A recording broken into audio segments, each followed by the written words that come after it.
have created project that is Hello EME Tech. Right click, run as Android application. So you select Android virtual device and then OK.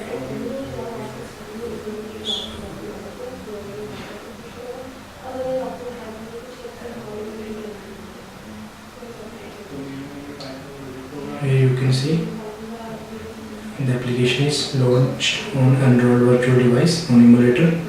So with the title Hello EME Tech, I have created different widgets. You can see the button widget, checkbox widget for checking and unchecking. Here is the text view. So thank you very much for watching this video. Please like and share our videos. Thank you very much.